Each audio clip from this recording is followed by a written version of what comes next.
was about 16 at the time. Me and a few friends were hanging outside a school just down the street from where he lived. It was around 11 p.m. and we were sitting underneath a street light in the school's parking lot.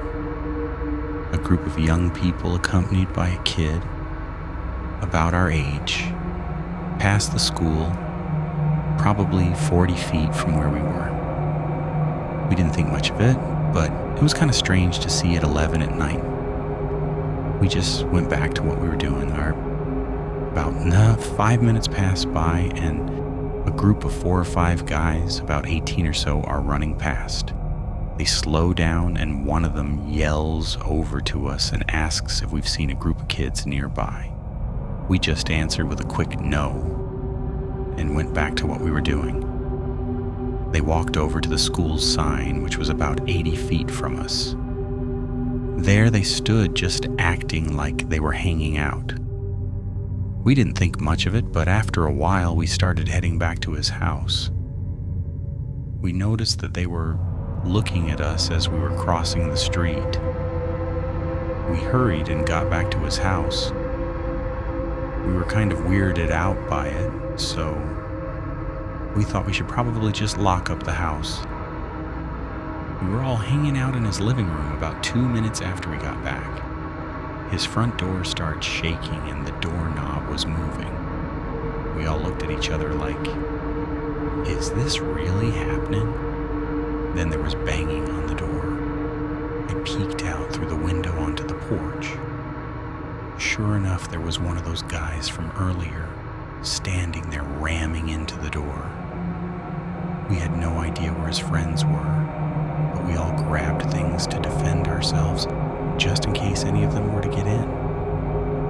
One of my friends went into his kitchen to check his patio door. The guy at the front door ran off the porch.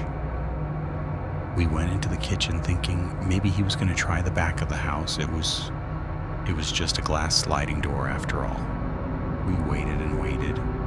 For nothing. He left.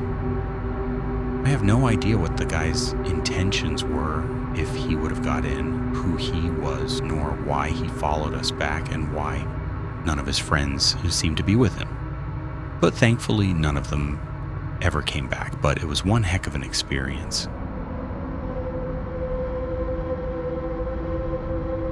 About 21 years ago, I had been really ill throughout the night and kept drifting in and out of sleep. I was only 9 at the time, and I was sleeping in my parents' bed with them so they could keep an eye on me. They had a digital clock that projected the time onto the ceiling, and I remember staring at the numbers and thinking they looked like they were moving. That was about 3:15 a.m. I must have drifted back into sleep soon after. Next thing I knew, I was being jolted awake by our doorbell, loudly ringing 3 times. And there were 3 massive thumps on the door that followed it. It was still completely dark in the room, and the numbers on ceiling now said it was exactly 5 a.m. I remember feeling unsure of whether I'd actually heard the noises or just had a vivid dream. But both my parents quickly sat up, asking, was that the door? And I immediately felt terrified. There wasn't anybody who should have been ringing and knocking on our door at that hour of the morning. And so my gut told me it was something bad. I had heard stories around that time of burglars whose method was to knock the door / ring the doorbell and then just barge their way into the house when the homeowner answered, so I was immediately convinced that was what was going to happen. I had a massive fear of burglars, and I felt like I'd entered my worst nightmare. I was even more terrified when my dad got up and went down to the door. There was still banging and ringing, constant at this point. I remember it sounding so urgent and scary, and the sound echoed in the hallway. My dad didn't open the door, thankfully, but he shouted loudly, "Who is it?" And he had no response. He kept repeating himself, but never got an answer. The person just kept ringing and banging on the door. There wasn't a peephole and only a tiny window that was frosted glass. And because it was dark outside, there was no way of seeing who it was. I remember myself and my two brothers looking through all of the upstairs windows, but you couldn't see our doorstep from them. It felt like ages passed of my dad shouting and this person ringing, but it must have only been a minute. He quickly called 999 and they dispatched policemen out to our house pretty quickly. By the time I heard the cars outside, the banging and ringing had stopped. I looked out the window and remember feeling so surprised and confused. I'd expected one police car, but there were 4 cars and 2 fire engines, which confused me because we hadn't called for fire engines. I had absolutely no idea what was going on. I just remember hearing my dad talking to a policeman. Weirdly enough, I specifically remember, despite my fear and everything going on, thinking, "Oh no, the police are going to see my dad in his pajamas." So my dad shut the door and the fire engines drove away and only one police car stayed a bit longer. My dad came upstairs and gathered us all together to reassure us.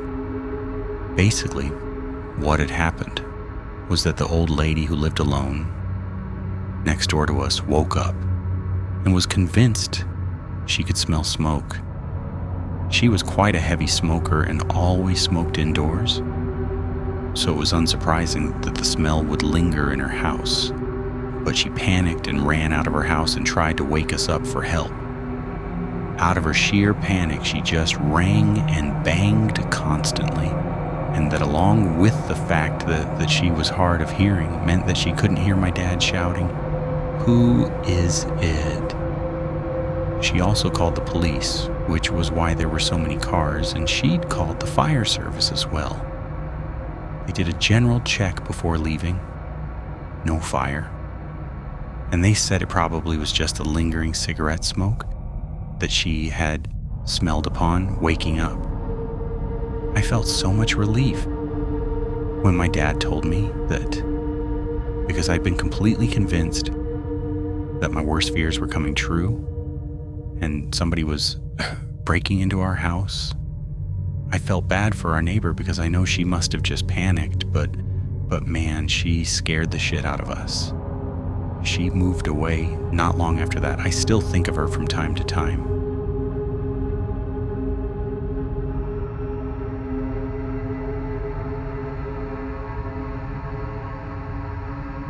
I grew up in a rough neighborhood. Rough neighborhoods are kind of funny based on what I've heard from other people with similar experiences, in that you tend to have a really polarizing effect. You have your ghost neighbors, people that never talk to anyone, and for all intents and purposes don't exist. You have your neighbors from hell, and you have your awesome neighbors that you keep as close to you as possible, because in that kind of setting, you need to. The neighbor on either side of the house I grew up in was pretty good. On the right was a ghost neighbor who eventually started talking to us and being pretty cool, and on the left were my godparents. Across the street was a family of meth addicts. 2 doors down from them on the corner was a guy who cooked and sold meth. He had a network of users and sellers all down the street, and damn near one corner house at every intersection was involved with him. This guy was a fucking icon. People in the area called him a number of things. Tweaker Dan was one nickname. The White Guy was another. He had a makeshift auto shop in his garage, and he worked on cars from around 5 a.m. until about midnight every day, loudly, punctuated by people coming and going from his house to buy meth or shoot the shit or whatever. Sometimes he would have loud arguments with people outside, and sometimes he would have gunfights with people he argued with. More often when he went for his gun, people left. Actually, Dan rode his bike everywhere. He had a car and it worked, but he generally just rode his bike all over the place. Now, growing up, I just saw him as a shitty neighbor to be feared and avoided. The thing was, Tweaker Dan was actually a pretty friendly guy. He would wave to everyone, neighbors, anyone who lived in the neighborhood, anyone he recognized, really. It wasn't until I was older that I learned a little more about Dan and his operation because of some mutual friends I ended up knowing. Dan didn't just supply meth to the neighborhood users and sellers. Dan controlled a large amount of the local supply chain. There were 2 major gangs in the area, but our neighborhood fell directly in a kind of neutral area between their territories. One gang probably could have taken our neighborhood if they had wanted to. They were big enough and powerful enough. But for Dan was their supplier. They knew him as the white guy, and part of their arrangement with him is that he sold to them, but they stayed the fuck out of the neighborhood. This was his arrangement with anyone affiliated that he sold to. He would sell to pretty much anyone, but if he dealt with you, you kept your shit out of his neighborhood. Don't shit where you live, sort of thing. Turns out, this is also why he rode his bike everywhere and waved to everyone. Dan was keeping an eye on who came and went. He waved because he wanted you to know he was watching. It wasn't so much that he was being friendly, though he was, but that he was communicating something very important. He was watching. To those of us that weren't involved with him, we didn't know. We didn't know about his rules, who he said was allowed to come and go, the arrangements he'd made that basically kept our neighborhood from getting worse as the city around us turned to shit. We only knew about his erratic and peculiar behavior, that he never slept, that he dealt drugs, that he did them. A lot of the clean houses in the neighborhood vilified him, but it was always peculiar to see which houses were friendly with him, because it was not always who you'd expect. For a guy who had so much interaction with the meth heads, he was also friends with the prison guard, the family who lived a few doors down, my godfather. People you'd have thought would have avoided him. But they knew. Fuck knows how, but they did. I asked my godfather about it after I found out, and he said, yeah, he knew. He just didn't see it as something that should be talked about.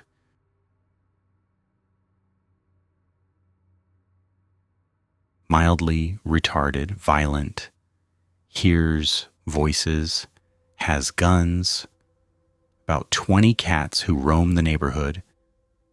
In his logic, where a cat goes, he can go too. So we all find him in our backyards, garages, etc. The cats hate him, so they're always in someone else's backyard. Has no concept of barriers. Will just walk into a house if you don't respond to his knocking. Will call at all hours, repeating the same exact monologue. If you hang up, he'll be at your door within the minute, which starts with conversations he's had with his cats, to how he knows Obama isn't American because they're the same age, and he's from Hawaii and there was no Obama in his class, to then repeating line for line the dialogue from some TV movie starring William Shatner about Benghazi as proof of what? I don't know. His current obsession is my brother, who felt pity and agreed to fix his computer because his internet was slow. Yeah, the internet was slow because the dude has over 300 open browser windows he refuses to close. all consistent of pictures of dead people, prostitute ads, and porn. And he had no qualms with enjoying his porn in front of my brother, which sent brother running. The hoarding. If someone throws away any furniture, it's in his yard the next day. He will go through your everyday garbage as well. On garbage night, most of the neighborhood is taken to locking up its cans until about 10 minutes before the truck arrives. Hasn't had a working bathroom in over a decade, so he pees al fresco, collects his poop, and will just dump it into anybody's garbage.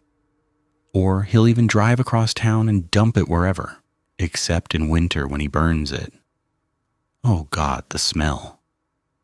By my count, he's on year 4 of the same outfit, though he has a storage locker full of clothes. He was fired from volunteering at the Salvation Army for taking any and everything. He sleeps on a cot piled with the neighborhood's junk mail and a pop-up toaster, which he uses to cook hot dogs, which he tends to forget. Last week, my brother had to stop the guy from using a fork to pry out a hot dog that had been toasting for several hours. Which brings us to, there is an evil force in this universe keeping this guy alive. He's about 400 pounds, has diabetes, but eats an entire bucket of KFC, a pizza, and several liters of soda a day. He's had MRSA, but MRSA was all hell no, and noped it out of there twice. Legally blind, which is a relief because when he could see, he was a peeping Tom, but still drives. He's had several strokes, but is also a hypochondriac who last year went doctor shopping and managed to get on 2 different blood thinners, which he would then again double up on his dosage because doctors are just guessing, which led to him running around the neighborhood to show everybody his bruise, which extended across his entire belly and was quite clearly internal bleeding. But we've called social services so many times, so many times, and they do nothing. In fact, let me just rant about our city. This guy should be in a home, or at the very least, have a conservator. How he has not lost his house. I haven't even touched on his income. He obviously can't work. The last job he had was 15 years ago and resulted in FBI surveillance for workplace threats, or lack thereof, but they keep giving him grants, or even worse, loans. City loans for low-income housing improvements, but with no oversight. The last loan he spent on raising his house 3 inches because he swore it was sinking. Side story time. He also swears one of his cats is down there, so he sent another cat down there to talk. But the searcher cat spoke Japanese, and the lost cat speaks Spanish. Evidently, Japanese-Spanish cat relations are frosty. Before that, it was a grant he spent on 2 extra refrigerators and another grant for an oven and microwave he ultimately installed in his backyard. For the past few months, he's been getting new floors and paint, which he and the few cats crazy enough to stay have already destroyed. They even paid for him to get an industrial-sized air conditioner. But not once have they inspected his house, suggested maybe he should focus on getting a bathroom, or responded in any meaningful way to decades of neighbor complaints. I could write a novel about just the cats and what it was like when his mother was alive, but I already feel better just venting this little bit.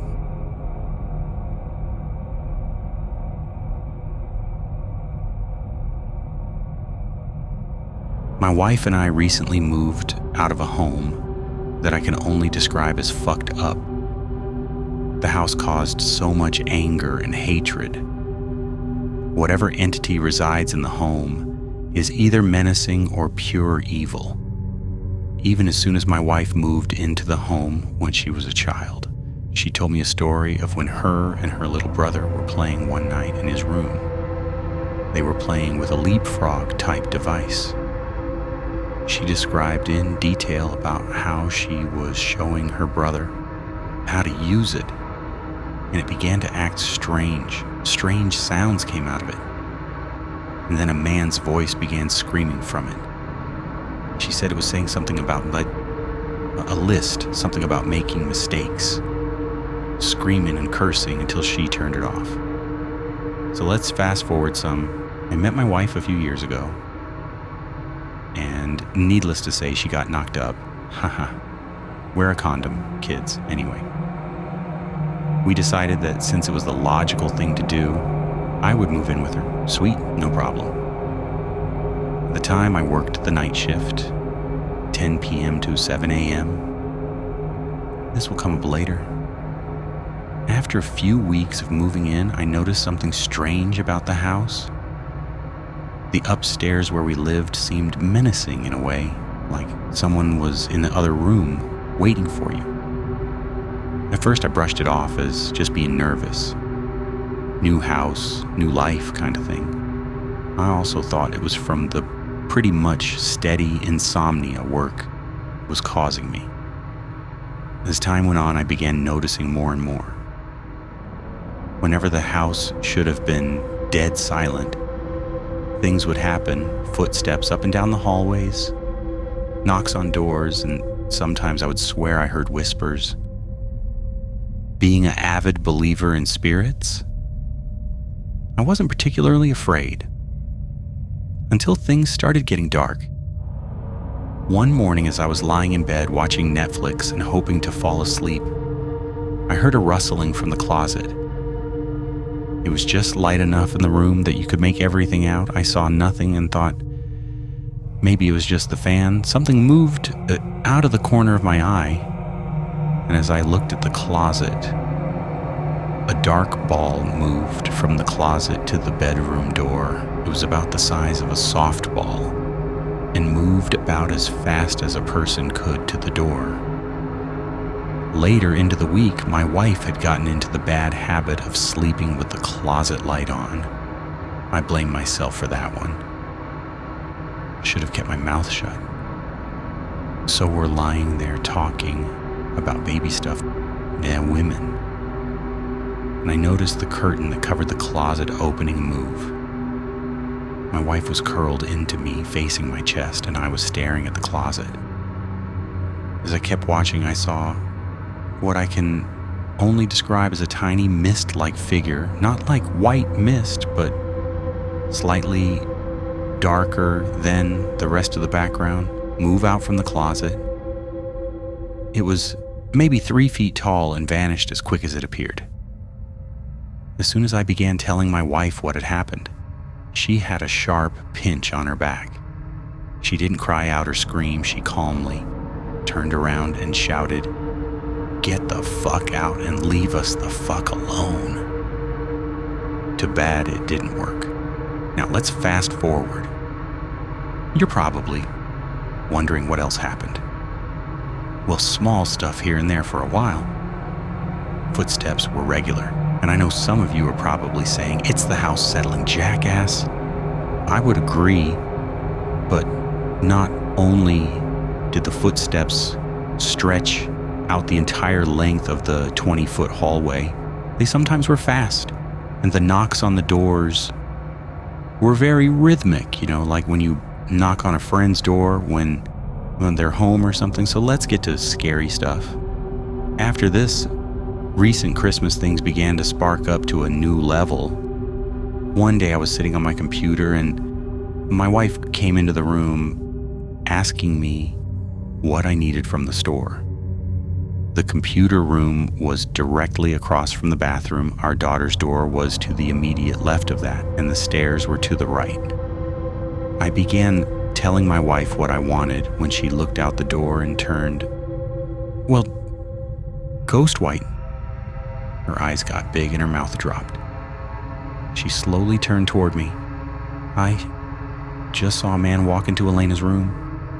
She begins describing what it looked like. He was about 6 feet tall, black, and only slightly translucent. While she's describing this, I walk out into the hallway and go into my daughter's room. Have you ever walked into a freezer like the ones Walmart stocks ice cream in? That immediate chill is what I felt when I walked in there. There was nothing, of course, but as soon as we began walking out, a set of metal bed frames we had laying against the wall for over a year, I might add, slid down and fell to the floor. My wife turned back into the room and told whatever it was to get the fuck out of our home, but it didn't, of course. Come January, things really picked up before we moved out. The power got knocked out during a sudden storm, and we were left in the dark for a night. My wife at this point wanted nothing to do with the home at this point, and wanted to stay at her dad's. So we began packing her things for the night. I went downstairs and got my daughter loaded up in the car in a... Now remember, keep your lights on and your doors locked. Then subscribe for more horrifying true stories.